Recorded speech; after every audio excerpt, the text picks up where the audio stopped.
ជាង800ឆ្នាំមកហើយប្រាសាទមួយនេះឈរស្ងប់ស្ងាត់នៅកណ្ដាលព្រៃខណៈអាកំបាំងជាច្រើនរបស់វានៅតែមិនទាន់មានចម្លើយច្បាស់លាស់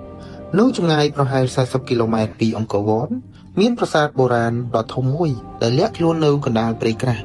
អស់រយៈពេលជាច្រើនសតវត្សមនុស្សជាច្រើនស្ទើរតែភ្លេចអំពីអត្ថិភាពរបស់វាប្រាសាទនោះគឺបេងមីលានៅពេលដែលអ្នកដើរចូលទៅកាន់ប្រាសាទនេះអារម្មណ៍ដំបូងដែលអ្នកនឹងទទួលបានគឺដូចជាកំពុងធ្វើដំណើរត្រឡប់ទៅកាន់អតីតកាលថ្មធំបាក់បែករាយប៉ាយដើមឈើយក្សលូតលាស់គ្របដណ្ដប់លើជញ្ជាំងនិងឫសឈើធំចាក់ក្នុងសំណង់បុរាណ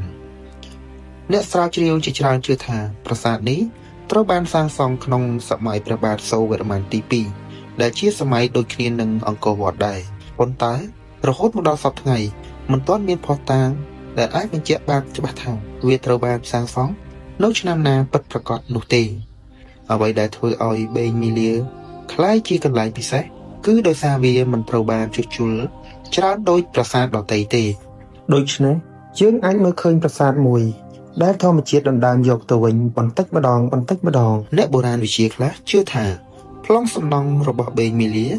មានភាពស្រដៀងគ្នាជាច្រើនជាមួយអង្គរវត្តនេះធ្វើឲ្យមានការសន្និដ្ឋានថាវាអាចមានតួនាទីសំខាន់មួយក្នុងការអភិវឌ្ឍស្ថាបត្យកម្មខ្មែរសម័យអង្គរទោះជាយ៉ាងណារឿងនេះនៅតែជាប្រធានបទដែលត្រូវការសិក្សាបន្ថែមជាង800ឆ្នាំកន្លងផុតទៅ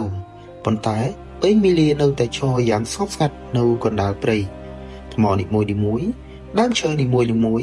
និងផ្លូវនីមួយៗហាក់ដូចជាកំពុងរក្សារឿងរ៉ាវមួយ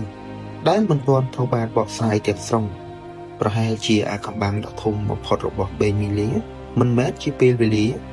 ដែលវាត្រូវបានសាងសង់នោះទេប៉ុន្តែជារឿងរ៉ាវជាច្រើនដែលវានៅតែលាក់បាំងពីយើងរហូតមកដល់សព្វថ្ងៃ